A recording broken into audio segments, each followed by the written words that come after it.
দেখবেন মা, আমরা অনেক অনেক মানুষ আছি না, শুধু নিতে শিখেছি, বিনিময়ে কিছু দিতে শিখিনি।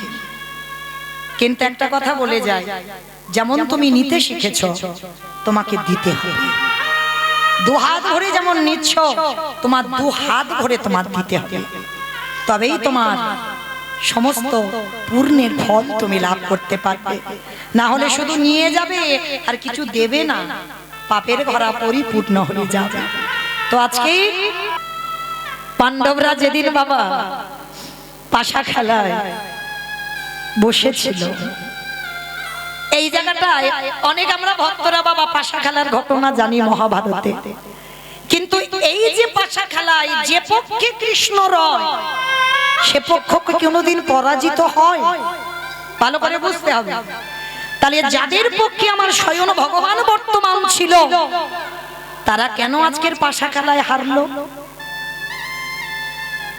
এমনি এমনি নয়, ভগবান সবকিছু সহ্য করে বাবা। ভক্তের দুটো জিনিস মোটেও সহ্য করে না, এক হলো ভক্তের চোখের জল, আর একটা বস্তু হলো ভক্তের অহংকার। যখন পাশা খেলা হবে, দুর্যোধন আর পাণ্ডবদের মধ্যে কথোপকথন হচ্ছে। দুর্যোধন পাশা খেলায় পারদর্শী নয়, ভালো করে জানে পাণ্ডবরা, আর দুর্যোধনও জানে আমি ভালো পাশা খেলা করতে জানি না। তো যার জন্য দুর্যোধন বলেছিল আমার হয়ে আমার শকুনি মামা খেলবে। এই জায়গায় যুধিষ্ঠির এদের অহংকার হয়ে গেল। দুর্যোধন খেলতে পারে না, তার জন্য মামার সাহায্য নিচ্ছে। কিন্তু আমাদের তো কারো সাহায্যের প্রয়োজন নেই, আমরা পাঁচ ভাই খেলতে পারি। যুধিষ্ঠির বললেন আমি খেলতে পারি, দুর্যোধন খেলতে পারে না। তখন একবারের জন্য যদি আমার যুধিষ্ঠির মহারাজ বলতো দুর্যোধন তোমার হয়ে যখন তোমার শকুনি মামা খেলবে, তাহলে আমার হয়ে আমার কৃষ্ণ দয়াময় খেলবে। একবারও বলেনি, এমনকি বলল যে আমরা পাশা খেলায় থাকবো, আস্তে আমরা পাশা খেলায় বসবো, আমার কৃষ্ণের এখানে থাকার প্রয়োজন নেই। এত বড় অহংকারী কথা। আর যখনই বলল আমার ভগবানের অভিমান হলো, যুধিষ্ঠির ভুলে গেলে, কিছুক্ষণের জন্য অহংকারে তুমি ভুলে গেলে। একবার যদি তুমি আমার চরণ শরণাপন্ন হতে, তাহলে আজকে তোমাদের এই দিনটা দেখতে হতো না। অহংকারে যুধিষ্ঠির খেলতে বসলো, একে একে ভাইদের বাজি দিল, একে একে সব বাজি রেখে দিল, নিজেকেও বাজি রেখে দিল। শেষে আর বাজি রাখার মতো কিছু ছিল না, একটাই সম্পদ ছিল, যেটা ছিল দ্রৌপদী। দ্রৌপদী তখন রজশালায় ছিল, ঘরের মধ্যে বাহির হয়নি। সেই দ্রৌপদী পর্যন্ত পাশা খেলায় বাজি রেখে দিল। যুধিষ্ঠির মহারাজ নিষেধ করেছিল চারবার, দাদা তুমি এটা করো না, এটা ঠিক নয়। কিন্তু বাবা পাশা খেলায় এমন নেশায় ডুবে গেল, বাজি রেখে দিল ঘরের স্ত্রীকে। আর যখনই বাজি রাখলো হেরে গেল, কারণ ওদের পক্ষে তো আর কৃষ্ণ নেই, কৃষ্ণ বাইরে আছে, কৃষ্ণকে ওখানে রাখা ছিল না। হেরে গেল পাণ্ডবরা। আর দ্রৌপদীকে দুঃশাসন গিয়ে চুলের মুষ্টি ধরে টানতে টানতে আনলো। যখন টানতে টানতে আনছে, ওই পুরুষসভার মাঝখানে দ্রৌপদীকে দাঁড় করিয়েছে। রথী মহারথীরা সবাই বসে আছে, দ্রোণাচার্য বসে আছে, পিতামহ ভীষ্ম বসে আছে, পঞ্চ পাণ্ডবরা দাঁড়িয়ে আছে। সবার মাঝখানে, কুরুসভার মাঝখানে দ্রৌপদীকে এনে দাঁড় করালো। দুর্যোধন আদেশ দিল, দাও ওই নারীর বক্ষের কাপড়টা টেনে খুলে দাও। করজোড় করে দ্রৌপদী কাঁদছে।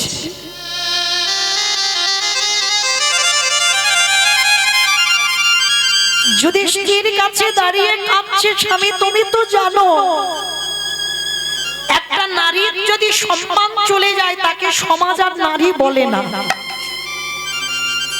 এইগুলো আমরা মানি না বাবা। দেখবেন এখনকার দিনে বাবা পুরুষদের পোশাকগুলো দেখবেন আর নারী জাতিদের পোশাকগুলো দেখবেন, কোন কোন নারীরা এমন পোশাক পরবে বাবা, তাদের দিকে তাকাতে আমরা নারী হয়ে লজ্জা বোধ হয়, কিন্তু লজ্জা তাদের নয়, লজ্জা হচ্ছে তার বাবা মা। যে পোশাকটা পরে আমার মেয়ে যে বাইরে বেরোবে, মনে রাখতে হবে বাবা, নারীর যদি লজ্জা চলে যায়, সে নারীকে সমাজ কোনোদিন নারী বলবে না। মনে রাখতে হবে, নারীর লজ্জা নিজেকে ঢাকতে হবে, সেটা যেন প্রকাশ না পায়। এটা মৌমিতা শিক্ষা দিচ্ছে না বাবা, যেন কেউ ভুল বুঝবেন না। দ্রৌপদী পুরসভার মাঝখানে দাঁড়িয়ে স্বামীদের কাছে হাত জোড়ো করে বললেন, স্বামী তোমরা তো জানো আমার একটা স্বামী নয়, আমার 5-5টা বীরের মতো স্বামী, আর আমার যদি বক্ষের কাপড় ধরে টানি আমার সম্মান ধুলোয় মিশে যাবে, আমাকে নারী বলবে না, কিছু তো করো। পাণ্ডবরা মাথা নিচু করে দাঁড়িয়ে আছে।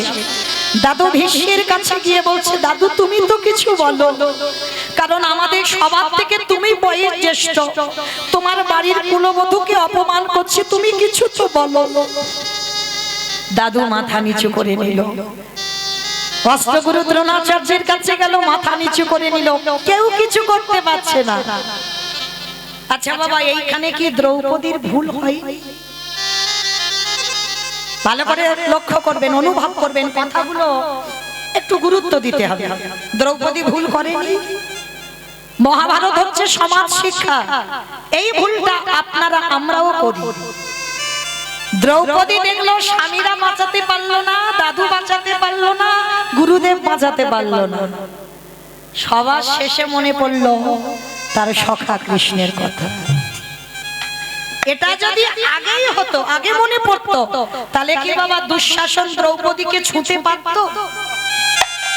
যখন দ্রৌপদীর ঘরে দুঃশাসন পাটা দিল, তখনই যদি আমার দ্রৌপদী একবার আমার মাধবকে ডাকতো, তাহলে কোনোদিন দুঃশাসন ছুঁতেও পারতো না। এই ভুলটা আপনারা আমরা করে ফেলি।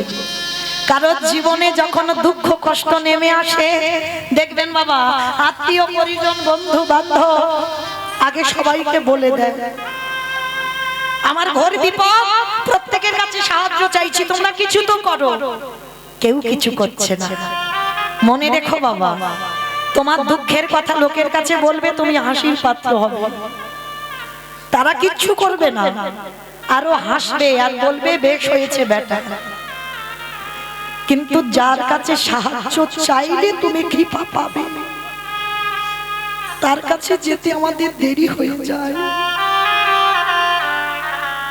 কেউ যখন সাহায্য করে না, তখন ভগবানের চরণে বসে বলি, প্রভু আমি যে অসহায়, আমার চারিদিকে সব আছে কিন্তু কিছু নেই, এইবার তুমি আমার অর্জুনের রথের সারথি হয়ে যেমন ছেলে, তুমি একবার কৃপা করে আমার কাছে এসে দাঁড়াও। সবার কাছ থেকে যখন বিতাড়িত হয়, তারপরে কৃষ্ণের কাছে যায়। কই একজন ভক্ত কি পারে না বাবা সবার আগে ভগবানের চরণটা ধরতে? এই ভুলটা দ্রৌপদী করেছিল। স্বামীরা কিছু করলো না, দাদু কিছু করলো না, গুরুদেব কিছু করলো না, সব শেষে বলে বলেন, ও তার মানে তোমরা হলে আমার জড় জগতের এই দেহে ভোগের স্বামী, তোমরা তো আমার আসল পতি নয়, তোমরা তো আমার আপনজন নয়। আপনজন যদি হতে আমার এত বড় বিপদ তোমরা কিছু করতে পারছো না। সবার শেষে মনে পড়ে গেল মাধবের কথা।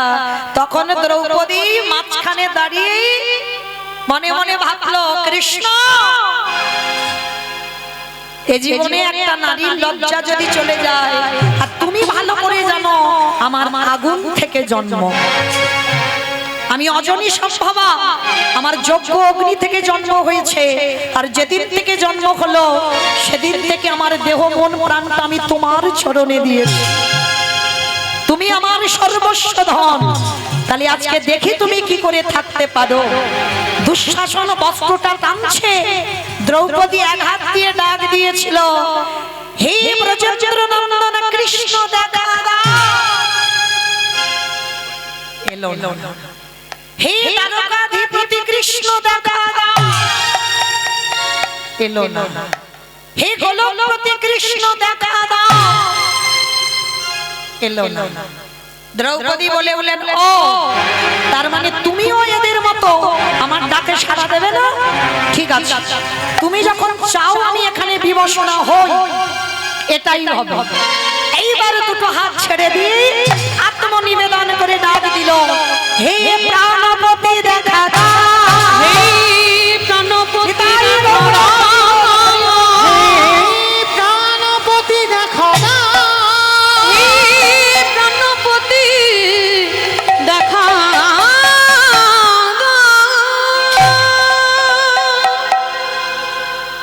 ভগবান তো রেডি হয়ে বসে আছে গো, ডাকার অপেক্ষা। সবার দরজায় আমার কৃষ্ণ দাঁড়িয়ে আছে, আমরা ডাকতে পাচ্ছি না, তাই আমাদের ঘরে এসে ঢুকছে না।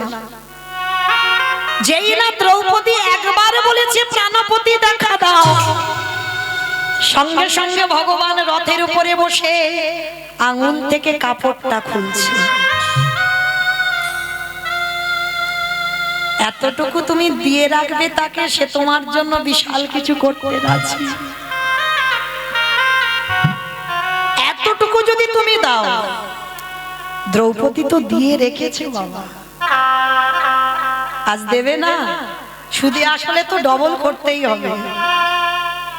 সেই যেদিন দ্রৌপদী ওই কাপড়টা দিয়ে রেখেছিল কৃষ্ণের আঙুলে, সেই শিশুপাল যেদিন বধ হয়েছিল, এই শিশুপাল আর কৃষ্ণ এরা মামাতো পিস্ততো ভাই ভাই, এরা ভাই ভাই। কৃষ্ণ বড়, শিশুপাল অনেক ছোট। তা শিশুপাল যেদিন জন্ম নিয়েছিল, শিশুপালের বাবা 4টে হাত হয়েছিল আর 3টে চোখ হয়েছিল। এই যে আমাদের একটা চোখ তো বাবা ঢাকা আছে, ওটা কুলকুণ্ডলী জাগরিত করলে তবে খোলা যায় গুরুচরণ আশ্রয় করে। কিন্তু শিশুপাল যখন জন্মায়, কপালে একটা চোখ দেখা যাচ্ছে আর 4টে হাত হচ্ছে। আচ্ছা বলো তো মা, কোন মায়ের যদি গর্ভে 4টে হাত নিয়ে সন্তান জন্মায়, 3টে চোখ যদি হয়, তাকে কি বলবেন? নারায়ণ এসেছে। নারায়ণ এসেছে, তাই তো? ভগবান এসেছে। কিন্তু শিশুপালের কুষ্টি বিচার করে দেখা গেল এ বেটা 4টে হাত যে হয়েছে থাকবে না। যার কোলে উঠলে ওর দুটো হাত খসে পড়ে যাবে, যার কোলে উঠলে ওর এই কপালের চোখটা খসে পড়বে, সেই মারবে শিশুপালকে, আর তারই হাতে শিশুপাল বধ হবে। আচ্ছা বাবা, কোনো মা যদি এ কথা জেনে যায়, তাহলে মা কি করবে? যত যত লোক ছিল সবার কোলে শুধু শিশুপালকে দিচ্ছে। একটু নাও না গো আমার ছেলেটাকে, মানে মা যাচাই করছে কার কোলে উঠলে দুটো হাত খসে যায় দেখে। মানে রাজ্যে যত যত লোক ছিল সবার কোলে শিশুপালকে দিয়েছে, কিন্তু বাবা কিছুতেই শিশুপালের হাত খসে যাচ্ছে না। এইবার কৃষ্ণ খবর পেয়েছে, বাবা সর্বের ঘাটের মালিক তো তিনি, খবর পেয়েছে আমার ভাই জন্ম নিয়েছে, আমাকে তো যেতেই হবে, আর আমি যদি না যাই ওর দুটো হাত তো খসে যাবে না।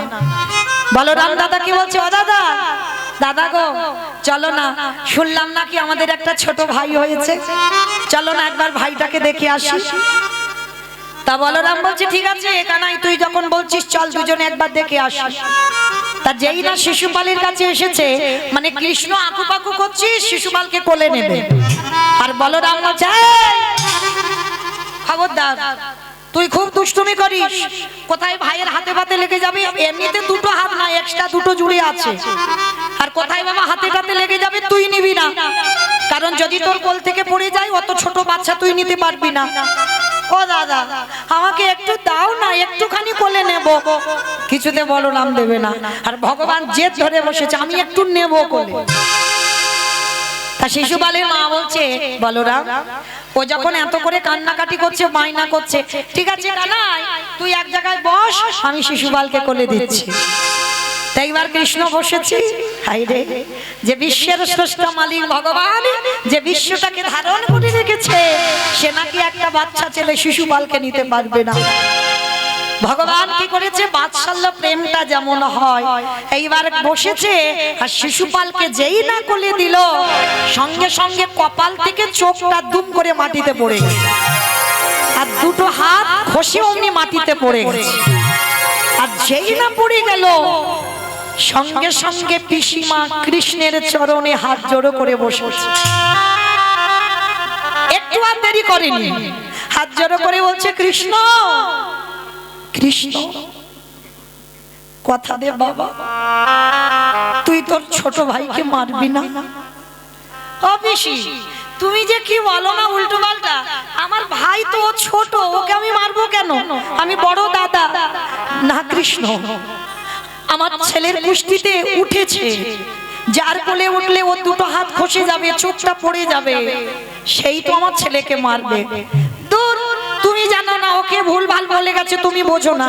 না কৃষ্ণ, আমার ছেলের কুষ্টিতে ভুল হয়নি, তুই কথা দে না বাবা। কৃষ্ণের হাতটা পিসিমার মাথায় দিয়েছে, কথা দে বাবা, আমার শিশুপালকে মারবি না। ওই যে মা প্রথমে বললাম, আমার ভগবান একটু প্রেমের কাঙাল, একটু ভালোবাসার কাঙাল। যে একটু ভালোবাসবে ভগবান সারা জীবন তার হয়ে যাবে। হাতটা মাথায় দিয়েছি, ভগবান পিসিমার কান্না দেখে বলল, পিসি তুমি কেঁদো না, আমি কথা দিলাম আমি ভাইকে মারবো না, তবে আমার ভাইয়ের 100টা অপরাধ আমি ক্ষমা করে দেব। যেদিন একাধিক হয়ে যাবে সেদিন কিন্তু আমি আর ক্ষমা করব না। সঙ্গে সঙ্গে পিসিমা উঠে পড়ে কোমরে হাত দিয়ে বলছে, কৃষ্ণ 100টা অপরাধ করুক তো। চমকে উঠলো ভগবান, পিসিমা তোমার কান্না দেখে আমি বললাম, আর সঙ্গে সঙ্গে তোমার অহংকার এসে গেল মনের মধ্যে যে 100টা অপরাধ করুক তো, কিন্তু তুমি জানো না পিসি, তোমার এই অহংকারের জন্য খুব তাড়াতাড়ি শিশুপাল 100টার বেশি অপরাধ করে ফেলবে। আর যেদিন বাবা সভার মাঝখানে কৃষ্ণকে কটু কথাও বলছে, একটা দুটো মেয়েকে বিয়ে করেনি ছেলের বউ, সেই 16,000 মেয়েটাকে একদিনে বিয়ে করেছে কৃষ্ণ। আবার দ্রৌপদীকে, যার 5টা স্বামী আছে, তাকে সখী বলে ডাকছ, মানে কৃষ্ণকে অপমান করতেই আছে শিশুপাল। বারবার ভগবান বলছে, শিশুপাল তুমি মুখে লাগাম দাও, বন্ধ করো, তুমি যেটা জানো না সেটা নিয়ে কথা বলো না। ভগবান কি এমনি এমনি 16,000 বিয়ে করেছিল বাবা? সব কথা দেওয়া ছিল তো, এমনি এমনি নয়। নরকাসুর 16,000 মেয়েকে বন্দী করেছিল ঠিক, কিন্তু ওই 16,000কে ভগবান বিয়ে করবে আগের জন্মে রামচন্দ্রের কথা দেওয়া। ও বললে বাবা সারা রাতে আর ঘুরাবে না, তাহলে আমার আর ঘরে যেতে হবে না, পরে কীর্তন আর হবে না। হরি বল, আবার দেখা হলে বলবো, তাই হোক, যাই হোক, এখান থেকে একটু যাই। তাই এইবার যেই না শিশুপাল অপমান করছে যে কৃষ্ণ তুমি 16,000 তোমার ছেলের বউ যাকে বিয়ে করবে বলে বন্দী করেছিল, সেই ছেলের বউকে বিয়ে করেছো, আবার এই দ্রৌপদীকে সখী বলে ডাকছো, যার 5টা স্বামী আছে, সখী বলো কোন সাহসে? আবার নারীদের কাপড়গুলো চুরি করে তুমি গাছের ডালে ঝুলিয়েছো, তুমি কি মনে করেছো তোমার চরিত্র কেউ জানে না? অপমান করেই যাচ্ছে, করেই যাচ্ছে।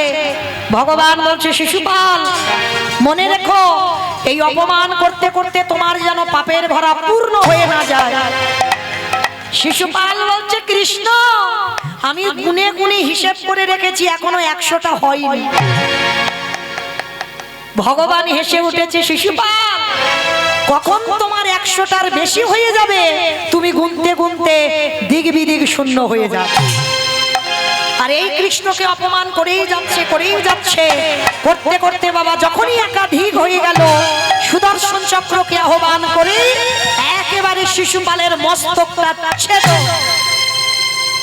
পড়ে গেল, মাথাটা মাটিতে। সবাই তাকিয়ে রইল শিশুপালের মাথার দিকে। শিশুপালের মাথাটা, দেহটা ছটফট ছটফট করছে। সবার লক্ষ্য ছিল শিশুপালের মাথার দিকে, কিন্তু সখী দ্রৌপদীর লক্ষ্য ছিল কৃষ্ণের আঙ্গুলের দিকে।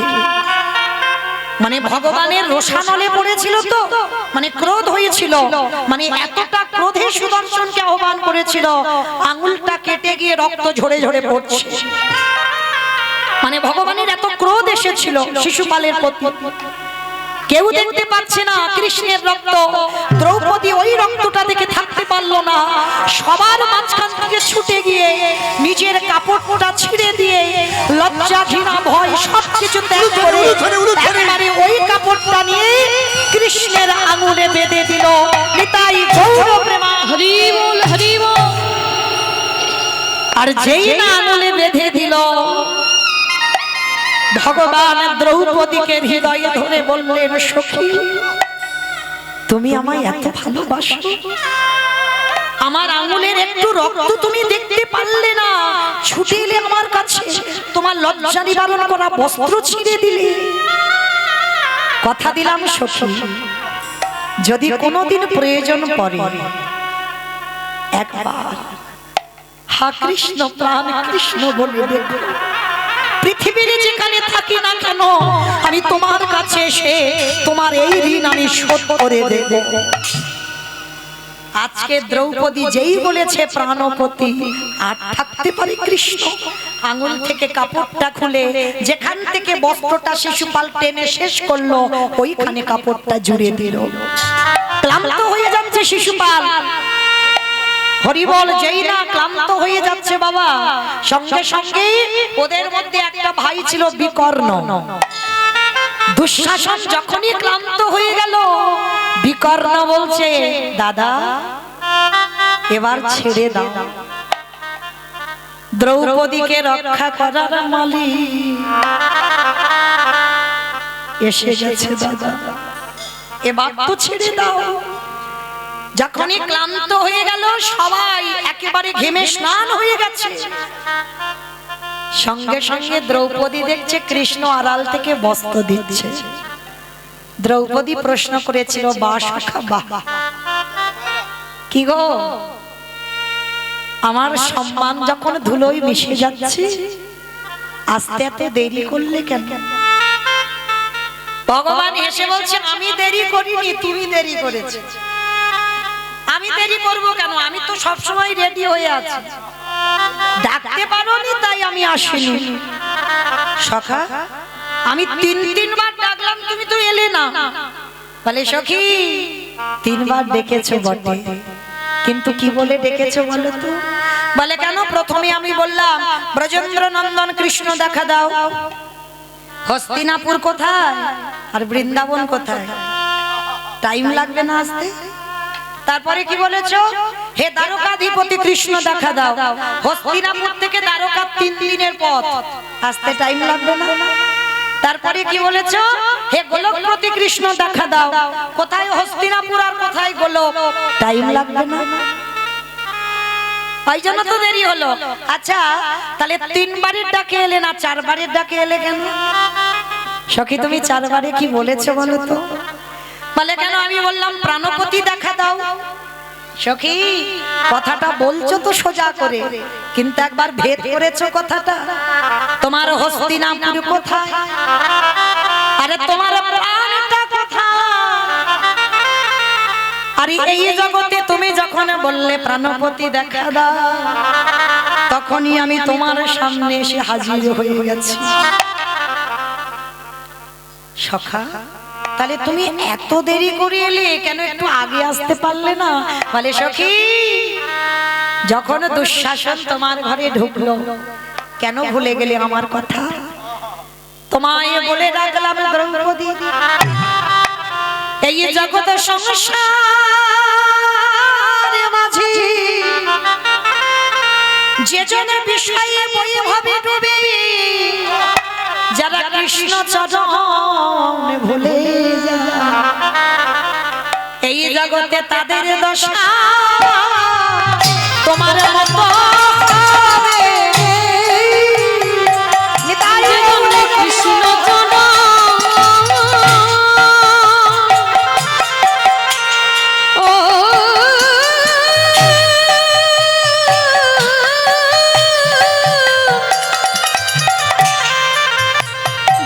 কৃষ্ণ চরণ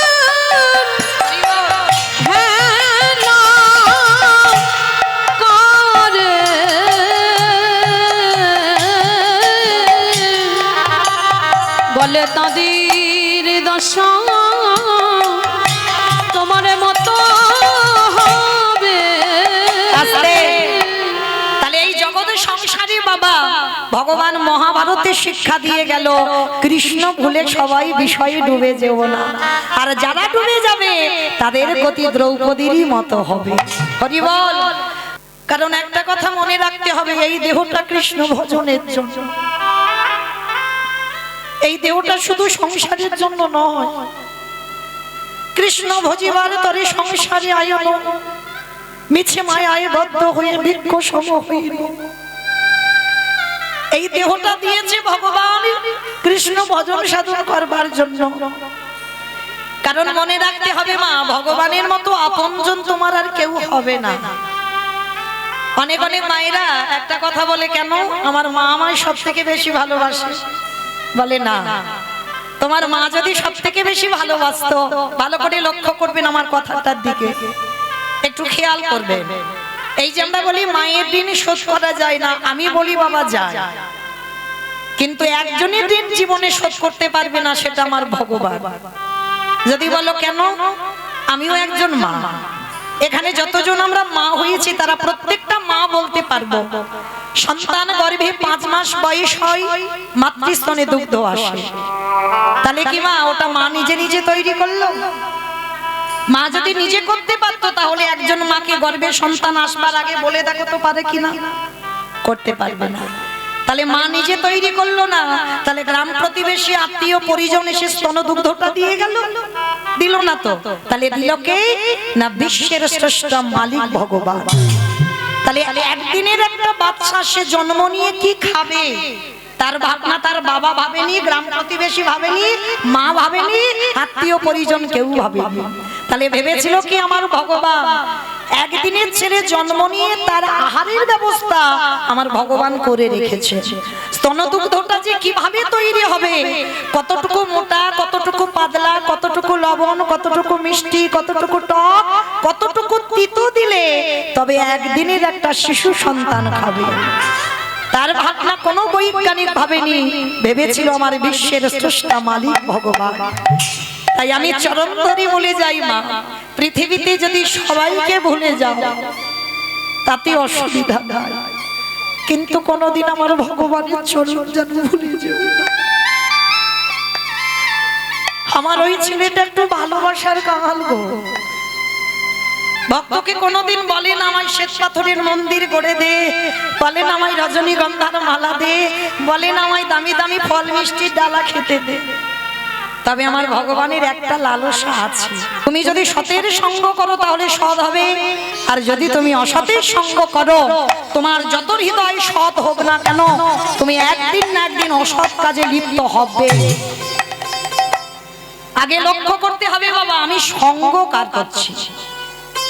আর যদি বলেন বাবা এটা আমি বলে যাচ্ছি না, শাস্ত্রের দিকে একটু তাকিয়ে দেখেন, মিলিয়ে দিয়েছে তো। মহাভারতে পিতামহ ভীষ্ম, পিতামহ ভীষ্ম 12 জন বৈষ্ণবদের মধ্যে তিনি একজন বৈষ্ণব। মানে ভাবা যাচ্ছে যারা মহাভারত জ্ঞানী, যারা মহাভারত পড়েছেন তারা ভালো করে জানবেন এই পিতামহ ভীষ্মের চরিত্র যারা যারা শোনেন বা পড়েছেন, সারা মহাভারতে ওই ভীষ্মের মতো চরিত্র বাবা একজনেরও খুঁজে পাবে না। নিজে সংসারী নয়, কিন্তু বাবা কাঁধে করে সংসারে সব দায়িত্ব পালন করেছে, করেনি? নিজে সংসার করেনি, নিজের ভাইদের জন্য, নিজের বাবার সুখের জন্য, বিচিত্র বীর্যকে সুখ দেওয়ার জন্য নিজে বিয়ে করলো না, বাবার সুখের জন্য মাকে কথা দিয়েছিল, সৎ মাকে কথা দিল যে আমি কোনোদিন সংসার করব না। শুধু সংসারে নয়, আমি এই বংশের বড় সন্তান হয়েও আমি কোনোদিন সিংহাসনে বসবো না। কিন্তু মা আমার বাবা যে তোমাকে দেখে ভালোবেসেছে, তাই আমি কথা দিলাম তোমার গর্ভে যে সন্তান হবে তারাই হবে যোগ্য উত্তরসূরি, আমি নয়। তাহলে ভালো করে ভেবে দেখেন বাবা এত বড় ত্যাগ, যাদেরকে কোলে পিঠে করে মানুষ করেছে, কিন্তু সেই পিতামহ ভীষ্মকে 58টা দিন সরসজ্জায় পড়তে হলো। যার এত ভালো চরিত্র তাকেও কিন্তু বাবা সরসজ্জায় শয়ন করতে হলো। কেন? মনে রাখতে হবে কর্মফল কাউকে ছাড়বে না বাবা। ভগবান নিজে নিজেকে বলছে আমাকে আমি ছেড়ে দিইনি, আর জগতের মানুষ আমি কাউকে ছেড়ে দেব না। যার যেমন কর্ম তাকে ঠিক ঠিক তেমনই শাস্তি পেতেই হবে। ওই জন্য মা প্রত্যেকের কর্মের উপর একটু নির্ভরশীল হবে যে আমি এটা ঠিক করছি না আমি এটা ভুল করছি। কোনোদিন যেন ধর্ম থেকে অধর্ম হয়ে না যায়। তো আজকের পিতামহ ভীষ্ম 58টা দিন সরসজ্জায় অত বড় বৈষ্ণব হয়ে অত বড় ত্যাগী হয়ে সংসারে থেকে বৈরাগ্য পালন করেও আজকে সরসজ্জায় কষ্ট পাচ্ছে। এই যখনই সরসজ্জায় কষ্টটা পাচ্ছে না, পঞ্চ পাণ্ডব থাকতে পারছে না। অর্জুন একটা একটা বান মেরেছে না, সারা শরীরে একটা একটা করে বান গাঁথা আছে, কিন্তু ভীষ্মের মাথাতে কোনো বান দেওয়া ছিল না, মাথাটা নিচু হয়েছিল। শরীরের উপরে শয়নে আছে, যারা ছবিতেও দেখবেন শরীরের উপরে শয়নে আছে কিন্তু মাথাটা নিচু। কেন? ভীষ্ম মহাভারতে সমাজকে শিখিয়ে দিল বৈষ্ণব পদ অবলম্বন করতে গেলে সবার আগে বাবা নত হতে শিখতে হবে। যে যত বেশি নিচু হতে পারবে সে তত বেশি উপরে উঠবে। মাথাতে কোনো তীর গাঁথা ছিল না, সব গায়ে সব প্রত্যেকটা জায়গায় তীর গাঁথা। পাণ্ডবরা কষ্ট পাচ্ছে দেখে পিতামহ ভীষ্ম শরের উপরে শয়নে আছে, চোখের কোণ দিয়ে একটা একটা করে জল পড়ছে। অসহ্য জ্বালা, তো অসহ্য যন্ত্রণা। অর্জুন এসে নিজে অনুতপ্ত হচ্ছে, আমারই বানে তো দাদুর এই অবস্থা। অর্জুনকে দেখে বলছে, অর্জুন কেঁদো না, তোমার এই বানগুলো যখন আমার অঙ্গে আছে না, আমার কি মনে হচ্ছে জানো, সেই যে ছোটবেলায় তুমি আমার কাঁধে চড়তে, সেই যে ছোটবেলায় আমি তোমাকে কোলে পিঠে মানুষ করেছিলাম, তুমি আমায় দাদু দাদু বলে আমার কাঁধে চড়তে, আমার এতটুকু কষ্ট হচ্ছে না।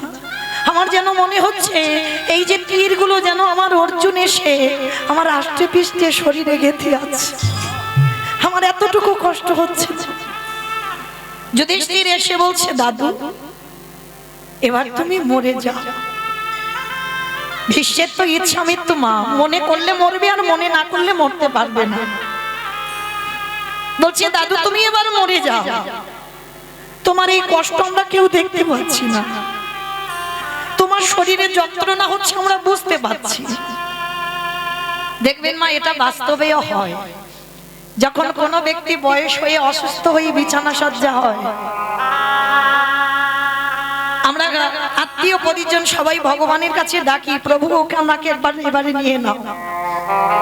কারণ এত কষ্ট মানুষের দেখা যায় না। যখন অনেক মানুষ কষ্ট পায় না, আমরা বলি এবার তুলে নাও। তো ভীষ্ম যখন কষ্ট পাচ্ছে, পাণ্ডবরা বলছে, দাদু এবার তুমি মরে যাও, তোমার কষ্ট দেখা যাচ্ছে, এবার মরে যাও। দাদু বলেছিল, যুধিষ্ঠির আমি এখন মরতে পারবো না। কেন? তখন তো বাবা দক্ষিণায়ন চলছিল, আর দক্ষিণায়ন চলাকালীন ভীষ্ম প্রাণ ত্যাগ করবে না। কারণ দক্ষিণায়ন চলাকালীন প্রাণ ত্যাগ করলে আবার মনুষ্য জীবনে আসতে হবে, আবার কষ্ট ভোগ করতে হবে। কিন্তু উত্তরায়ণ চলাকালীন যদি কেউ দেহ ত্যাগ করে, তাকে আর এই মনুষ্য কুলে নয়, তাকে দেবলোকে চলে যেতে হবে। তাই ভীষ্ম বলছে, আমি এখন ইচ্ছা করলে আমি মরতে পারবো না, উত্তরায়ণ পড়বে তারপরে তো আমি দেহ রাখবো। আর তাছাড়া আমি যে এখন আমি মরবো, আমি তো মরে শান্তি পাবো না। কেন দাদু তুমি মরে শান্তি পাবে না কেন? কি হয়েছে? কারণ আমি তো একজনের কাছে ঘোর অন্যায় করে রেখেছি। দাদু কার কাছে? বলে আমার তো ভরে ভরে অপরাধ, কিন্তু এখন যে অপরাধের কথা আমার মনে পড়েছে সেই অপরাধটা তো আমি দ্রৌপদীর কাছে করে রেখেছি। আমি দ্রৌপদীর কাছে ঘোর অন্যায় করে রেখেছি, সে পাপের ক্ষমা হবে না। আর দ্রৌপদী ক্ষমা না করলে আমি কোনোদিন মুক্তিও পাবো না। দাদু তুমি কি এমন পাপ করে রেখেছো? বলে যুধিষ্ঠির, অপরাধটা তো আমি সেই পাশা খেলার দিনে করে ফেলেছিলাম। তাহলে বাবা আজকের পিতামহ ভীষ্মের কি দুর্দশা, এই ভীষ্মে অপরাধ করেছিল দ্রৌপদীর কাছে, আর সেই দ্রৌপদী যখনই ক্ষমা করে দিল আজকে পিতামহ ভীষ্ম প্রাণ ত্যাগ করবে। কিন্তু কৃষ্ণ না এলে, বাবা এই জায়গাটা শুনবেন, কৃষ্ণ কথা দিয়েছিল আমি তোমার মৃত্যুর সময় তোমার কাছে আসবো। তার যেই না উত্তরায়ণ পড়েছে ভগবানের ওদিকে সাড়া পড়ে গেছে, ভীষ্ম দেহ ত্যাগ করবে। এইবার ভীষ্মের কাছে এসে দাঁড়িয়েছে আর দাঁড়িয়ে বলছে ভীষ্ম আমি বুঝতে পেরেছি তুমি প্রাণ ত্যাগ করবে, কারণ এবার উত্তরায়ণ পড়বে। আচ্ছা ভীষ্ম, আমি তো কথা দিয়েছিলাম তোমার যাওয়ার সময় আমার রূপটা দেখাবো, বলো তুমি আমার কোন রূপ দেখতে চাও? বৃন্দাবনের কৃষ্ণ রূপে দেখতে চাও, না মথুরার কৃষ্ণ রূপে দেখতে চাও, না দ্বারকার কৃষ্ণ রূপে দেখতে চাও? ভালো করে বুঝবে কোন রূপে দেখতে চাও। তিনটে জায়গার কৃষ্ণের কথা বললাম, বলো। তা ভগবান ভেবেছিল নিশ্চয়ই বলবে বাবা বৃন্দাবনের কৃষ্ণ, কারণ ওই গোপ বেশরে বেণুকর নব বৈশারে নটবর, কারণ জগতে যত যত ভক্ত আছে ওই রূপটাই তো দেখতে চায়, বৃন্দাবনের কৃষ্ণ রূপ। তা ভগবান আশা করেছিল নিশ্চয়ই ভীষ্ম ওই রূপটা দেখতে চাইবে। তা ভগবান নিজের উপরে বাবা বিশ্বাস করেনি, ভীষ্মকে বলছে বলো তুমি কোন রূপে আমায় দেখতে চাও? ভীষ্ম নয়ন জলে কেঁদে বললেন কৃষ্ণ দয়াময়, তোমার রূপে যদি দেখাতেই হয় আমার যাবার সময় সেই রূপে তুমি একবার দেখাই দাও। কোন রূপ? বৃন্দাবনের কৃষ্ণ না, আমি ওর রূপ দেখতে চাই না। তাহলে কি মথুরার যে আমি কংস নিধন করে রাজা হয়েছিলাম ওই রূপ না? ওই রূপ নয়। তাহলে কি দ্বারকার যখন রাজা হয়ে বসেছিলাম ওই রূপ না? ওমা, তাহলে আবার আমার কোন রূপে তুমি দেখবে? ও হে কৃষ্ণ দয়াময়, যদি একান্ত তুমি আমার রূপ দেখাতে চাও ওই কুরুক্ষেত্রের রণাঙ্গনে ওই অর্জুনের সারথি হয়ে যেমন তুমি দাঁড়াইছিলে ওই রূপে তুমি একবারে আমার সামনে দাঁড়াও। ভগবান বলছে হাই ভগবান, ওই রণাঙ্গনে ওই যুদ্ধক্ষেত্রে ওই রূপ কেন দেখতে চাচ্ছ ভীষ্ম? কৃষ্ণ তুমি বুঝবে না ওই রূপের কি মাহাত্ম্য, কিন্তু আমি জানি ওই রূপটা কেন যাবার সময় দেখতে চাইছি জানো? ও হে কৃষ্ণ দয়াময়, শত যুগে দেখেছিলাম ভক্ত ভগবানের চরণ তলে বসে আছে, ত্রেতা যুগে দেখেছিলাম ভক্ত ভগবানের চরণ তলে বসে আছে, ওই বৃন্দাবনে যত যত ভক্ত দেখলাম সবাই ভগবানের চরণ তলে বসে আছে, কিন্তু কুরুক্ষেত্রের রণাঙ্গনে তোমাকে দেখে কি মনে হলো জানো? ওই আমার অর্জুন দাঁড়িয়ে আছে উপরে, তুমি তার নিচেতে ঘোড়ার লাগামে ধরে আছো, দেখে আমার কি মনে হলো জানো? আজ ভক্তির চরণে ভগবান বসে আছে, আমি ওই রূপে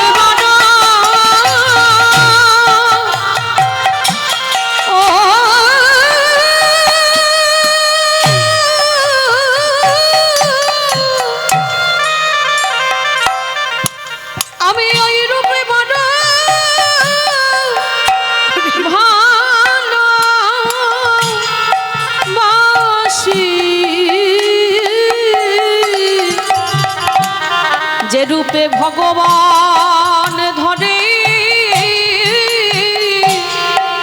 ওই ভক্তের পায়ে, হে কৃষ্ণ দয়াময়, হে কৃষ্ণ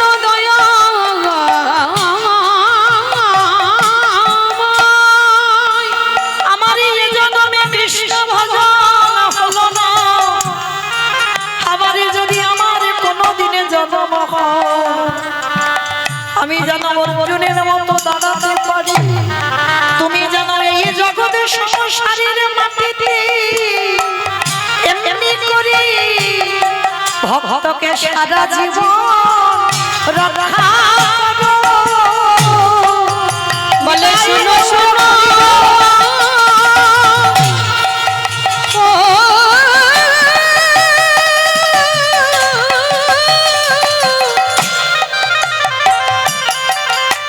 শোনো বলি হে দয়াময় হে, তুমি যুগে যুগে এমনি করে ভক্তকে রক্ষা করো।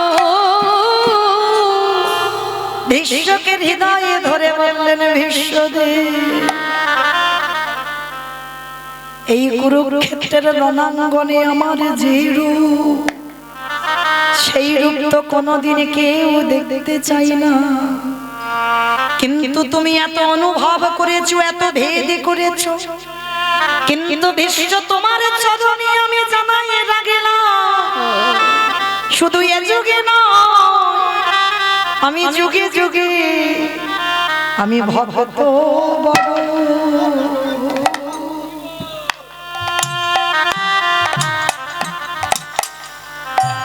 ভক্ত বড় ভালো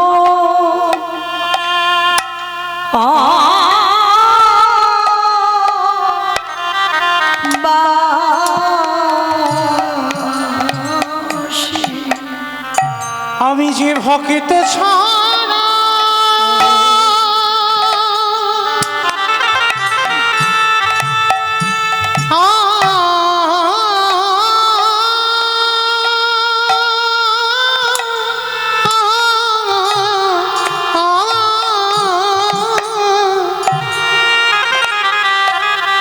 আমি যে ভক্ত ছাড়া রহিতে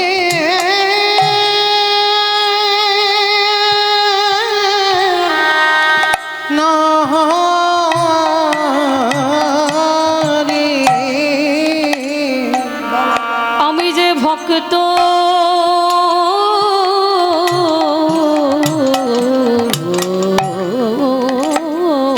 বড়,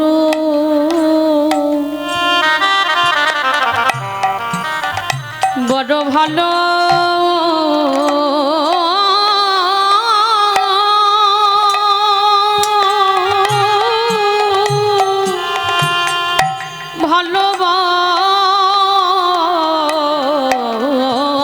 ভালোবাসি।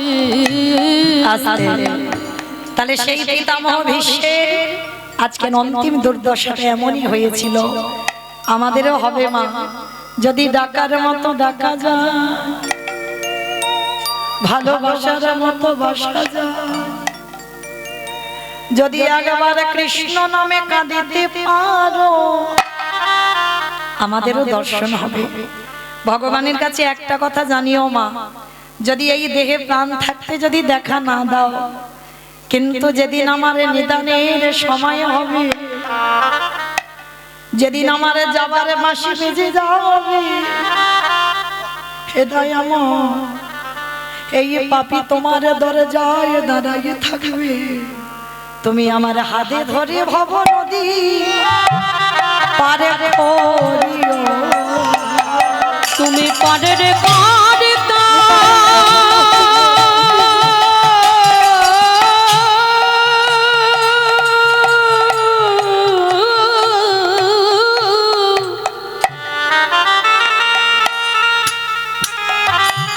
তুমি পারের কারিতা দয়াল হরি।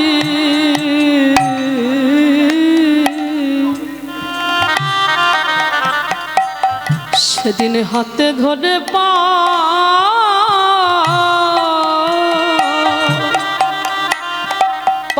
করে দিও।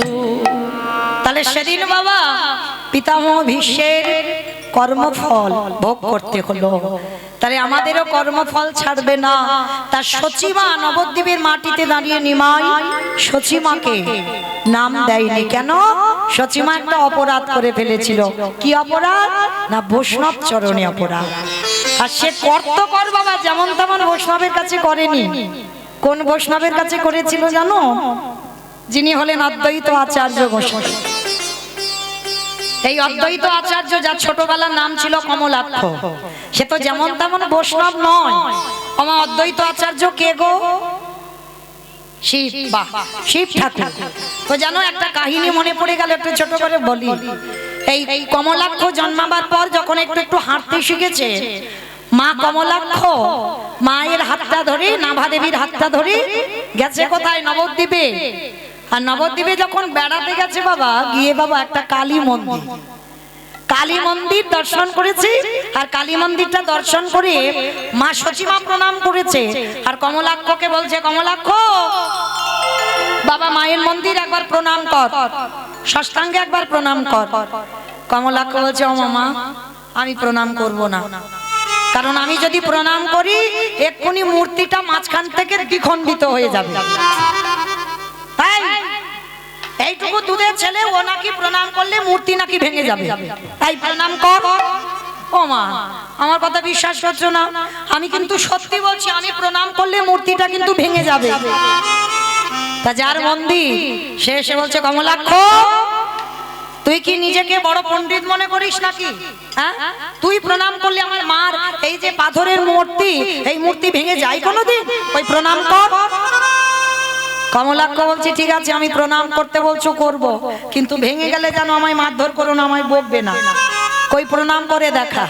তা যেই না বাবা সবে কমলাক্ষ মাথাটা নিয়ে মায়ের চরণে এখন দেয়নি, সবে ঠেকাতে যাবে, মূর্তিটা মাঝখান থেকে একেবারে দ্বিখণ্ডিত হয়ে। কে গো মা প্রণাম নিতে পারে কোনোদিন? কারণ এটা কে আর ওটা কে? হ্যাঁ, এরা বুঝতে পারছেনি, নাভাদেবী বুঝতে পারছে না তার গর্ভে কে এসেছে। কিন্তু ওটাই তো পরম বৈষ্ণব বাবা ভোলানাথ। আর ভোলানাথ আমার জগৎ জননী মাকে যদি প্রণাম করে, সেই প্রণাম নিতে পারে? হ্যাঁ, তা যেই না প্রণাম করতে গেছে এখন মাথাটা ঠেকেনি, দৈব বাণী করলো, কমলাক্ষ। কারণ এরা কেউ বুঝতে পারেনি, এরা জানতে পারেনি, কিন্তু আমি জানি। জগৎ জননী মা করজোর করে বলছে, প্রাণনাথ তুমি ভাবলে কি করে আমি তোমার প্রণাম গ্রহণ করব? তাহলে দেখো গিন্নি, আমার দোষ নয়, এদের কি করে বোঝাবো বলো? এরা তো বুঝতেই চাইলো না। আমি বললাম আমি প্রণাম করব না, কিন্তু এরা বুঝছে না। আমি বাধ্য হয়ে তোমার পায়ে মাথাটা ঠেকাতে গেলাম। তো আমি তো জানি তুমি নিতে পারবে না। তো সেই অদ্বৈত আচার্য, তার এতটা পাওয়ার, মানে এতটা ক্ষমতা, সেই অদ্বৈত আচার্যের কাছে সচিমা অপরাধ করেছিল। কি অপরাধ? সচিমার প্রথম তো 8টা মেয়ে হয়েছিল। নিমাই প্রথম গর্ভের ছেলে নয়, প্রথম 8টা মেয়ে হয়েছিল। তা যখনই 8টা মেয়ে হলো, অদ্বৈত আচার্য বুঝতে পারছে না কে ভগবান। মনে মনে সিদ্ধান্ত নিল আমি প্রণাম করব, আর আমার প্রণাম যদি এ গ্রহণ করতে পারে তাহলে আমার ভগবান। তা যেই না 8টা মেয়েকে প্রণাম করলো, একটা একটা মেয়ে সচিমার কোলে বসে চলে গেল। বড় ছেলে এলো, তাকে প্রণাম করলো। 16 বছর বয়স পর্যন্ত ছিল।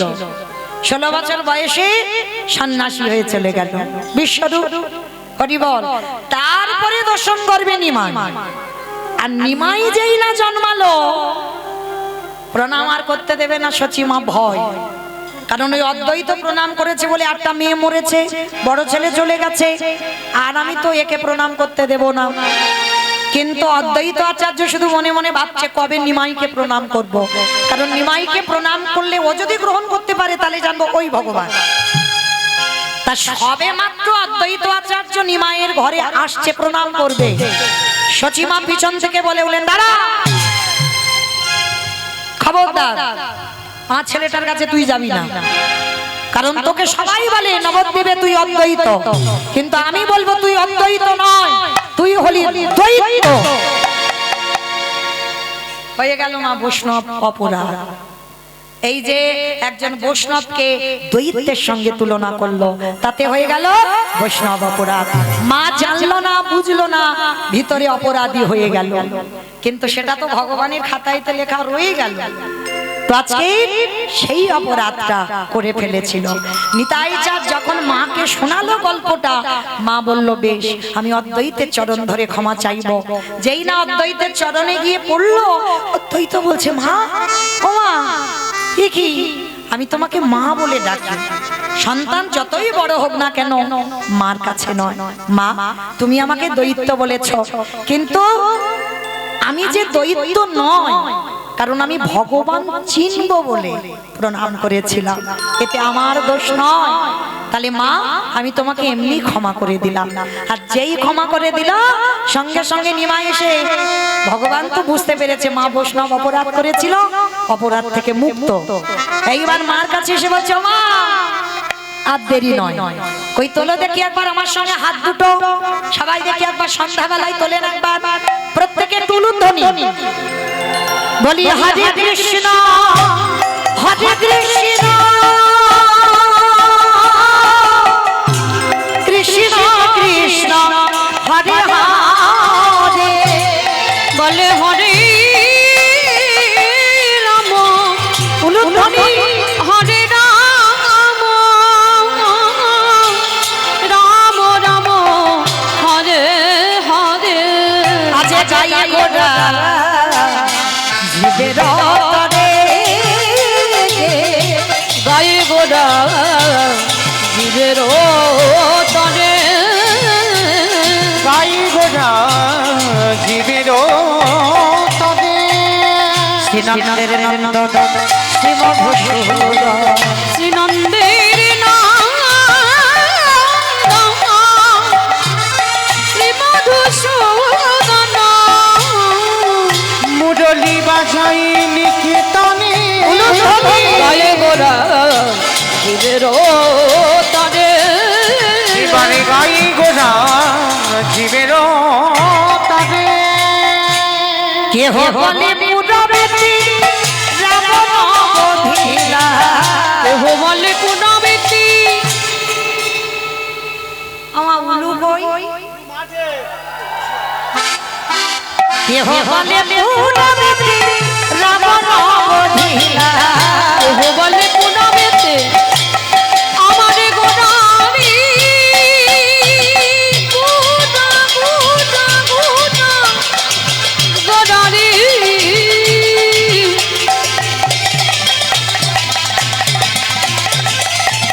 গোড়া গোড়া গোড়া গোড়ারি, গোড়া গোড়ারি।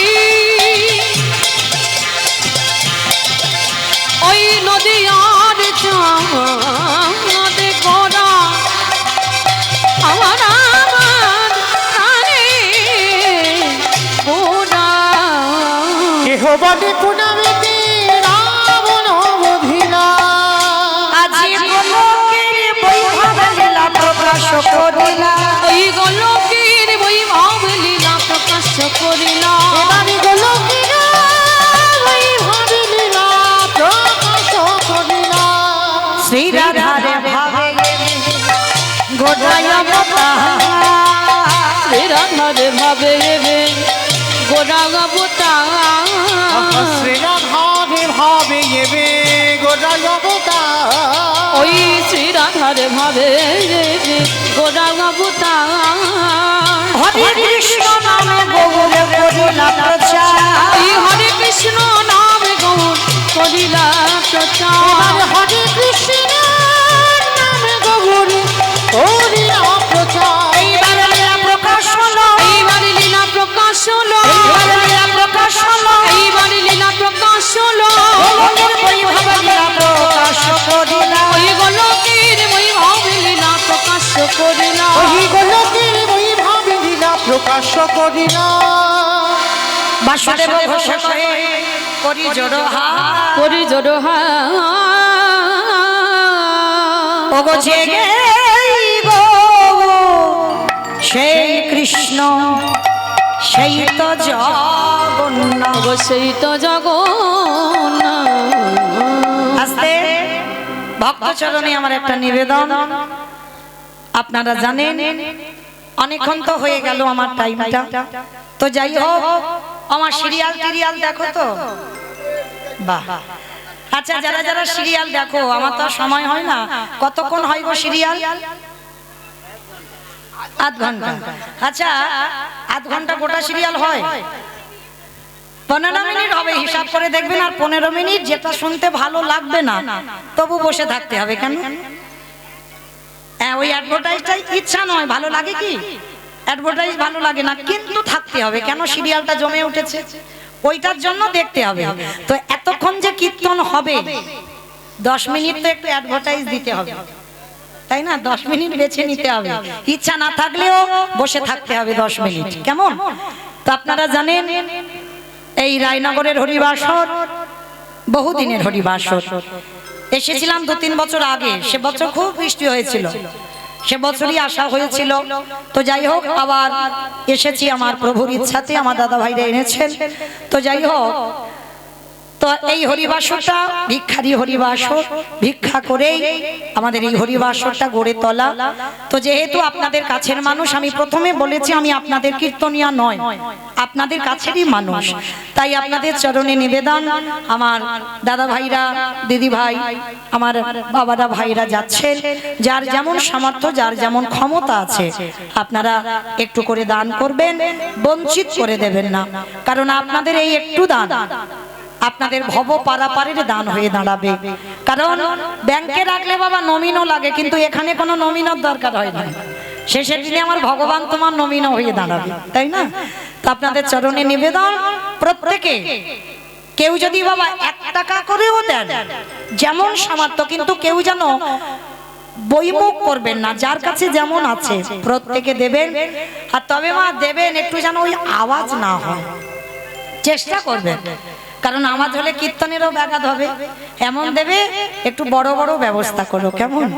আর একটা কথা, এতজন ভক্তের মধ্যে বাবা কেউ যদি পারেন, কারণ যেহেতু এখানে আমি আপনাদের বাসিন্দা, যেহেতু কীর্তনিয়া নয়, আপনাদের কাছে আমি আজকের এসে একটু ভিক্ষার আঁচল পাতলাম, তবে আমার কাছে এসে বেশি একটু দিতে হবে।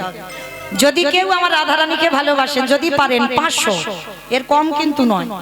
আমার কাছে আসতে গেলে একটু বেশি হবে, কারণ এই যে ভাইয়েরা ইউটিউব করছে না, ওরা 2 দিন পরে তো ছাড়বে, 2 দিন পরে দেখবে রায়নগরে আমি কীর্তন গাইছি, তোরা তো ছাড়বেই। তো যাই হোক,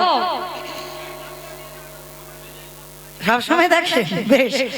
তো যাই হোক, আমার এই ভাইরা সব আছে, প্রত্যেকে ওরা ছাড়বে। তো তখন যারা আমার কাছে অন্তত 500 টাকা গোবিন্দ সেবার জন্য, আমার জন্য নয়, আমার গোবিন্দ সেবার জন্য, রাধারানীর সেবার জন্য যদি একজন ভক্ত থাকেন, তো অন্তত আমার ভিক্ষার আঁচলে একটু 500 টাকা দিয়ে যাবে। তো মায়েরা এখন অনেক টাকার ব্যাপার, তো একটু ভাবতে দিলাম, 7:30 পর্যন্ত আমি আছি। কেমন? একটু ভাবো। ভাবতে ভাবতে আমি আঁচলটা পাতলাম, যদি একজন ভক্ত থাকেন অন্তত 500 টাকা আমার রাধারানীর সেবার জন্য অন্তত দিয়ে যাবে। এইটুকু আপনাদের চরণে আমার নিবেদন। অন্তত আমার সঙ্গে সঙ্গেও আপনাদের যে আসবে তার নাম অন্তত সারা ভারতের লোক, ভারতের বাইরের লোক অন্তত জানো। আছো? এসো অন্তত। না, এখন আসতে হবে, এখন আসতে হবে। বেশ, আমার সবাই আমার খুব কাছে, এরা যারা যারা ইউটিউব করছে মা, আমার একটা এদের কাছে আবদার ছিল, একটু বলি আপনাদের কাছে। অন্যান্য কীর্তনিয়ারা অনেক অর্থ চায় ওদের কাছ থেকে, কিন্তু আমার প্রভু তো চালিয়ে দিচ্ছে, অসুবিধা নাই। আমি চাই ওদের চ্যানেলগুলো চলুক, ওদের সংসারও চলুক, কিন্তু ওদের কাছে আমার একটা দাবি ছিল। কি দাবি জানো? এই কয়েকদিন আসরে বহরমপুর আসরে কীর্তনে গেছি, পালন করছো? করছো? বেশ। তো যাই হোক, সেখানে যারা যারা ইউটিউব পড়েছিল তাদেরকে আমি একটা আদেশ দিয়েছি, অনেকে হয়তো দেখেছেন। আমি বলেছি যারা যারা আমার কীর্তন তুলতে আসবে তাদেরকে একাদশীর উপবাস করতে হবে, মাসে 2টো করে একাদশী ওদের পালন করতে হবে, তারপরে আমার কীর্তন তুলবে। আর যারা একাদশী করবে না তারা কিন্তু আমার কীর্তন তুলবে না, এটা আমার ওদের আদেশ দেওয়া ছিল। তো শুরু করেছে বাবা, অনেক অনেক ভাই করছে। তো যারা যারা এখনো এই কথাটা, আমার এই প্রচারটা যায়নি, তাদের উদ্দেশ্যে বলছি, যারা যারা আমার ইউটিউবে করবেন, আমার কোনো দাবি নয়, আমার একটাই দাবি, তোমরা একাদশীর উপবাস করো। তো যাই হোক, কি নাম ভাই? রাজু মন্ডল, এআর কীর্তন। ও ভাই ইউটিভিতে তো আমাদের কীর্তন ছাড়ে, বহু জায়গায় যায়। তো আমার রাধারানী সেবার জন্য 500 টাকা আজকে দিয়েছেন। আপনারা ওর চ্যানেলটা সাবস্ক্রাইবার করবেন, অন্তত কীর্তন শুনবেন, কারণ ওদেরও সংসার চলবে। আপনাদের একটা একটা করে সাবস্ক্রাইবারে আমি আশীর্বাদ করলাম ও যেন বড় হয়, এইভাবে যেন আমার রাধারানী সেবায় কিছু দিতে পারে। নিতাই গৌর প্রেমানন্দে হরি বল। রাধে, আমার রাধারানী কেমন ইচ্ছা দেখো পূরণ হয়ে গেল। আমার 1000 টাকা হবে না? ওই দেখেছো আমার কত, আমায় ভালোবাসেন, আমার রাধারানীর ভালোবাসা। তবে আমারে বাবা কি যেন নাম, ধনপতি নাকি? ধনপতি, বেশ কাছে এসো। আমার খুব আদরে ধনপতি বাবা, তো অনেক জায়গায় কীর্তন দেয়। তো যাই হোক, আমার খুব স্নেহ করে, আমাকে মেয়ে বলে ডাকে। তো আজকে তিনি আমার রাধারানী সেবার জন্য 500 টাকা দিয়েছেন। আশীর্বাদ করবেন প্রত্যেকে, যেন এইভাবে হরি কথা কীর্তন কথা শুনতে শুনতে যেন একদিন ভব নদী পার হয়ে যেতে পারে। নিতাই গৌর প্রেমানন্দে হরি বল। দেখেছো মা, এই হলো আমার রাধারানীর কৃপা। আমি একটা চেয়েছি, দুটো চাইনি। চেয়েছি কি? তাহলে দুটো চলে এলো। এবার যদি একজন ভক্ত কেউ পারে, মানে এই যে ছাড় ছাড় দুটো এলো, এবার একসঙ্গে কেউ যদি পারেন 1000 টাকা দিলে আর বলবো না। মা কালীর দিব্যি বলছি, 1000 টাকা দিলে আর বলবো না, এবারটা শেষ। প্রথমে বলেছে আমার জন্য নয়, আমার রাধারানীর সেবার জন্য। কারণ আমার কমিটি দাদারা রোজ ভিক্ষা করে, আমি একদিন ভিক্ষা করছি, ওই জন্য একটু বেশি বেশি চাইছি। তো যাই হোক, মায়েরা 7:30 পর্যন্ত আমি দিলাম সময়, একটু ভেবে 1000 টাকা দিলে আমি আর বলবো না, সত্যি বলছি। কেউ অন্তত আসবেন 1000 টাকা দেওয়ার জন্য। তো চলেন, আজকে আমরা এবার যাব মধুমাস্ত ধাম, বৃন্দাবন ধাম। অমাইরা, তাহলে আমাদের অ্যাডভার্টাইজ হয়ে গেল। চলো, আবার যেমন ছিলাম তেমন সেখানে যাই। বাসুদেব ঘোষে কাহে এইবার লীলা প্রকাশ হলো। বাসুদেব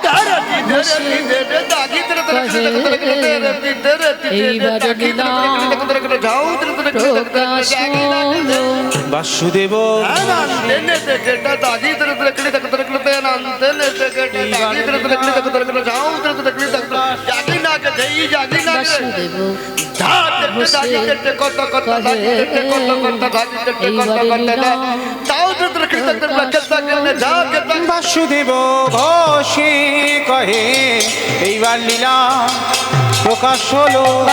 নিতাই গৌর প্রেমানন্দে হরি বল, হরি বল, হরি বল। বাসুদেব ঘোষে কহে এইবার লীলার প্রকাশ হলো। বাসুদেব ঘোষে কহে এইবার লীলার প্রকাশ হলো রে। বাসুদেব ঘোষে কহে। যারা ধীরে চলুন, এবার আমরা সবাই চলে যাব বৃন্দাবন। তো মাইরা একবার সবাই দেখি বলেন তো, গৌর সুন্দর কি ধ্বনিটা হলো কি? এটাও জয়, এটা জয় নয়, একটু প্রেম সে জয় দাও। এত জোরে জয় দেবে, কত দূর শোনা যাবে? নদী পেরিয়ে কুমড়োহাটি, বৃন্দাবন। বাহ, মানে মনে স্পিড আছে, জোর আছে, যাবে। আচ্ছা বেশ, কই দেখি আমার নিতাই চাঁদ গৌরচাঁদের মতো সবাই হাতটা তোলো তো দেখি। সবাই আমার দাদা ভাই দিদি ভাইরা যারা চেয়ারে বসেছেন, সবাই প্রত্যেকে চরণ ধরে নিবেদন, একসঙ্গে প্রত্যেকে বলবো।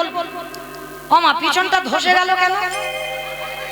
এই ধসা রোগটা ভালো নয়, তোলো থেকে সবাই একসঙ্গে বলেন, গৌর সুন্দর কি জয়, নবদ্বীপের ধামে কি জয়, সচির নন্দন কি জয়, বিষ্ণুপ্রিয়া কি জয়, নিতাই চাঁদ কি জয়, ভক্তবৃন্দ কি জয়, হরিবাসর ধাম কি জয়, সাধু গুরু বৈষ্ণব কি জয়, আপন আপন গুরু চরণ কি, কমিটি ভাই সব কি জয়, হরিনাম যজ্ঞ কি জয়, আজকের আনন্দ কি জয়, নিতাই গৌর প্রেমানন্দে হরি বল। বাহ, আমার হাতটা একটু ব্যথা হলো না, কিন্তু একটা ব্যায়াম হয়ে গেল সন্ধ্যেবেলা। চলো এবার একটা ভজন করতে করতে যাই, কেমন? কই একটু উলুধ্বনি দাও। সুরধুনির কিনারায় সোনার নুপুর দিয়া পায়ে নাচে নাগরি গো সুন্দর গৌরাঙ্গ রায়। ওই সুরধ্বনির কিনারায় সোনার নুপুর দিয়া পায় নাচে নাগরি গো সুন্দর গৌরাঙ্গ রায়। আহা সুরধ্বনির কিনারায় সোনার নুপুর দিয়া পায় নাচে নাগরি গো সুন্দর গৌরাঙ্গ রায়।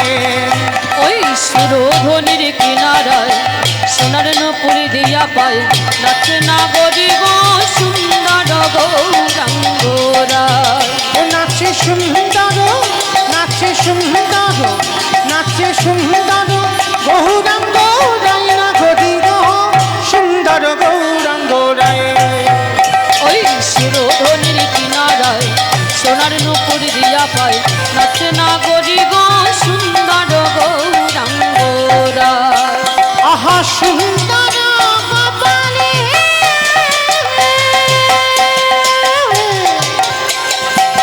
সুন্দর তিলক সুন্দর কপালে আস্তে মামা, আমি আর আমার সম্প্রদায় যাচ্ছি, আর কেউ যাচ্ছে না? সবাই যাবে। যাচ্ছ? বাহ! তো যারা যারা যাচ্ছে কই হাত দুটো বার তোলো। আর একবার মা কালী দিব্যি, আর বলবো না, এইবারটা শেষ। সবাই দেখি একবার হাত তুলে একসঙ্গে তালে তালে করো, তালি কেমন? আহা সুন্দর কপালে সুন্দর তিলক সুন্দর কপালে সুন্দর তিলক আহা সুন্দর খান আহা সুন্দর খান নামা বলি গায় নাগরি গো সুন্দর গৌরাঙ্গ রায়।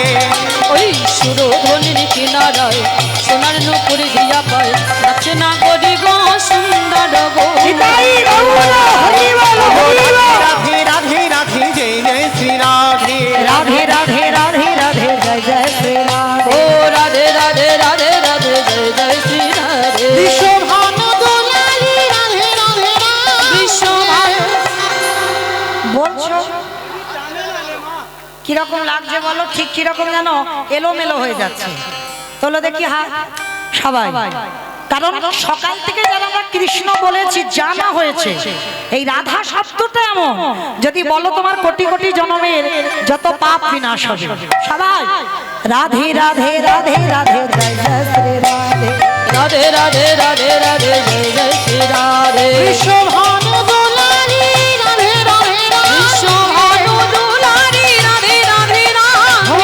শ্যামা প্যারি রাধে রাধে ও শ্যামা প্যারি রাধে রাধে বলো রাধে। রাধে রাধে রাধে জয় জয় শ্রী ও রাধে। রাধে রাধে রাধে রাধে জয় জয় শ্রী রাধে। जय जय राधे राधे राधे राधे वृंदावन में राधे राधे गोवर्धन में राधे राधे निधोवन में राधे राधे गोली गोली में राधे राधे कानगोली में राधे राधे वनगोली में राधे राधे परशुना में राधे राधे राधा कुंड में राधे राधे श्याम कुंड में राधे राधे जोशी बोलो भीष्म बोलो ताले वन में राधे राधे कमल वन में राधे राधे मूषा गाँव में राधे राधे प्रेम से बोलो राधे राधे भाव से बोलो राधे राधे जोर से बोलो राधे राधे आगे बिहारी राधे राधे राधे राधे जय जय श्री राधे। राधे राधे राधे राधे जय जय श्री राधे। बोलो जय जय श्री राधे जय जय श्री राधे। बोलो जय जय श्री राधे जय श्री राधे। बोलो जय जय श्री राधे जय जय श्री जय श्री राधे। प्रेम से बोलो राधा रानी की जय। আমার জয়টা ঠিক হলো? হলো না, ঠিক ঠিক হলো না। এ যা জয় হলো, আমাদের স্টেশন যাই নাই, আর একটু জোরে দিতে হবে। আচ্ছা মা, তোমাদের রায়নগরে শাশুড়ি বৌমাতে ঝগড়া টগড়া হয় তো? হয় না? এইটা আমার বিশ্বাস হলো না। আমি তো এখানের মানুষ রে বাবা। হয়, অন্য জেলায় যদি একটু কম হয়, আমাদের জেলায় বেশি হয়। হরি বল। তো মায়েরা শাশুড়ি বৌমাতে ঝগড়া হলে যে গলাটা বার হয় একটু বের করো তো দেখি, সবাই গলাটা ছেড়ে বলবে কেমন? বলো রাধা রানী কি জয়। তার মানে ঝগড়া হয়। বৃন্দাবনেশ্বরী কি জয়। যমুনা মাইয়া কি জয়। নন্দগাম কি জয়। উচারাম কি জয়। বর্ষানব কি জয়। ভক্তবৃন্দ কি জয়। হরিবাসর ধাম কি জয়। সাধু গুরু বৈষ্ণব কি জয়। আপন আপন গুরুচরণ কি জয়। কমিটি ভাই সব কি জয়। হরিনাম যজ্ঞ কি জয়। আজকের আনন্দ কি জয়। নিতাই গৌর প্রেমানন্দ। হরি বল। তবে চলেন আজকের আমরা সবাই, আমার ইচ্ছা নয়, আমার এক ভক্ত একটু অনুরোধ করেছে, তো তার ইচ্ছাতেই ইচ্ছাই হোক লীলা সদন হবে, ভক্ত সবরই উদ্ধার। তো বাবা লীলাপালা তো সবার জানা, ভগবান তো নতুন করে আর কিছু করেনি, তো শাস্ত্র কথা দিয়ে একটা লীলা দাঁড় করাতে হয়। আর এই ঘটনা তো আপনারা জানেন, শুনতে গেলে আমাদের ত্রেতা যুগ যেতে হবে, রঘুপতি রামচন্দ্রের ঘটনা। কারণ সবরীর উপাখ্যান শুনতে গেলে আমাদের রামচন্দ্রের ত্রেতা যুগে ফিরতে হবে। তো চলেন, এখন আমাদের এই মুহূর্তে এই জায়গাটা হচ্ছে পঞ্চবটির বন, এই জায়গাটা পঞ্চবটির বন। আচ্ছা মা, এই পঞ্চবটির বনটা কার ছিল জানো? বলতে পারবে? রাবণ। রাবণ রাজা ছিল, মানে গোটা পঞ্চবটির বনটা রাবণ রাজা। কিন্তু রাবণ রাজা ওই পঞ্চবটির বনটাকে বনের নামে দিয়ে দিয়েছিল, বনটাকে শূর্পণখা, শূর্পণখাকে দিয়ে দিয়েছিল মা এই গোটা পঞ্চবটির বনটা। কেন? একটা কথা মনে রাখবে বাবা, কথায় বলছে জন জামাই ভাগনা তিন নয় আপনার, তাই তো? মেয়েদের বিয়ের পরে বৃদ্ধাশ্রম ভালো, রাস্তায় বাটি নিয়ে ভিক্ষে করবে ভালো, কিন্তু বাপের বাড়ি ভালো না। কারণ ওই ভাই ভাজেদের জ্বালা একদিন সহ্য হবে, দুদিন হবে, 3 দিনের আর হবে না।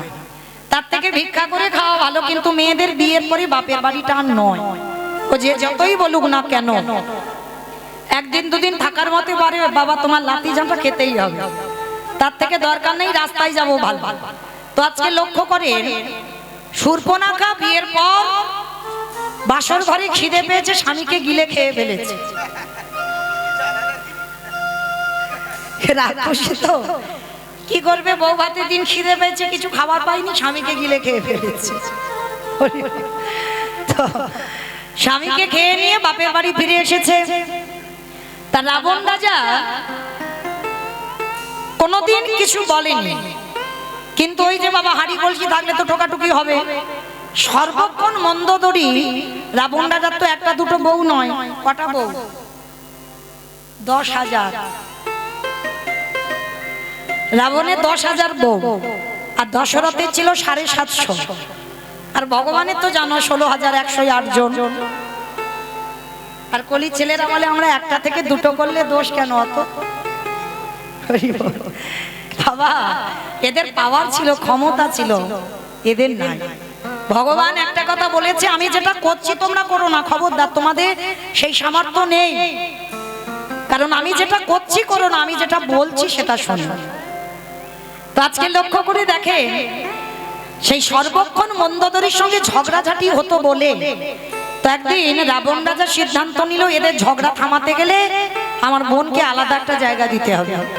শোন বোন, আজকে থেকে তুই আমার বাড়িতে খাওয়া দাওয়া করিস না, তোর আমি কিছু সম্পত্তি লিখে দিচ্ছি, সেখানে যারা যারা আসবে তুই ধরে ধরে খাবি। আমাইরা আমাদের মতো রান্না বান্না করে না খেলে তো চলে যাবে, রাক্ষসী তো, ও কাঁচা কাঁচা জিনিসও খেতে পারবে। তো পঞ্চবটির বনটা খাতা কলমে লিখে দিল শূর্পণখার নাম। তাই পঞ্চবটির বনে বাবা যারা যারা আসে, পশু পাখি কীট পতঙ্গ মানব দানব খেচর খেচড়ি যারা যারা আসে ধরে ধরে খায়। তা অনেক দিন ধরে শুধু এই পশু পাখির মাংস খাচ্ছে। হঠাৎ আজকের একটা ঘটনা ঘটেছে। কি ঘটনা জানো মা?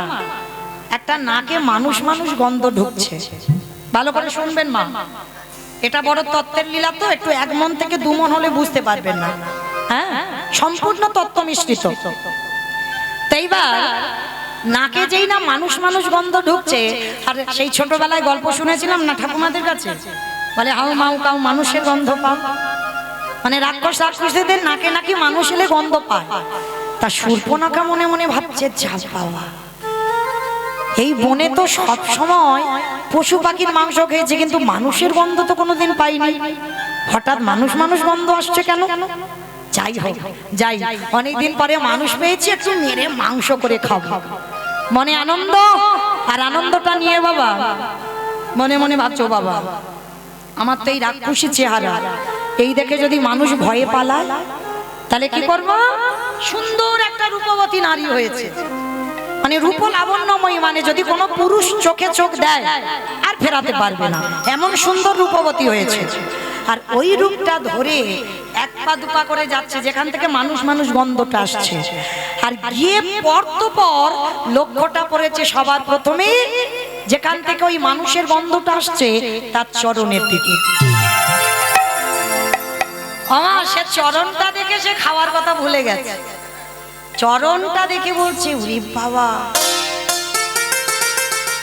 যদি একটা দিন ওই মানুষকে আমি আমার করে পেতাম তাহলে বোধহয় আমার নারী জনম ধন্য হতো। এই জায়গাটা মনে রাখবেন বাবা, নারী কিন্তু ভোগের নয়, নারী সাধনা, নারী আরাধনা, নারী ভজনে। যে যেমন ভাবে নেবে তার কাছে তেমন। কেউ যদি মনে করে নারী শুধু ভোগ করবো ভোগের জন্য, তার কাছে নারী সারা জীবন ভোগে। আর কেউ যদি মনে করে নারী সাধনা, তাদের সাধনার জায়গা রেখে নারী চারণ সাধনা করে ভগবানের পাওয়া যায়। পেয়েছিল চণ্ডী ঠাকুর রামের চরণ ভজন করে, পেয়েছিল বিল্লমঙ্গল পতিতা চিন্তামণির চরণ সেবা করি, পেয়েছিল জয়দেব গোস্বামী মা পদ্মাবতীর চরণ সেবা করি। মনে রেখো, নারী সাধনা, নারী আরাধনা। অসুরদের অত্যাচারে দেবতারা স্বর্গ ছাড়ে, দশভুজা দুর্গা যদি দশাতে না সামলাতো তাহলে বাবা দেবতাদের দেবত্ব যেত কোথা? ভালো করে ভাবেন, দেবতাদের তেজ দিয়ে নারী সৃষ্টি করেছিল, পুরুষ নয়। আর অসুর নিধন নারী করেছিল। নারী দুর্বল নয়। কেউ যদি মনে করে নারী দুর্বল, তার কাছে দুর্বল। নারী যদি ঠিক ঠিক দাঁড়ায়, সেও দশভুজা হয়ে শক্তি হয়ে দাঁড়াতে পারে। তো আজকে শূর্পণখা মনে মনে ভাবলো, ওই পুরুষটাকে যদি একটা রাত আমি আমার করে পাই, ভোগ করার জন্য নয়, ওই চরণ দুটো আমি একটা রাত সেবা করতে চাই। আর আমার ভগবান তো একটু ভালোবাসার কাঙ্গাল, যে চাই তারে চাই, যে না চাই না চাই। বলে তুমি যখন চেয়েছো রাক্ষসী, আমি তো তোমায় চাইবো। তো এইবার প্রথম লক্ষ্যটা চরণে পড়েছে। চরণ থেকে ধীরে ধীরে বাবা কোটি দেশ,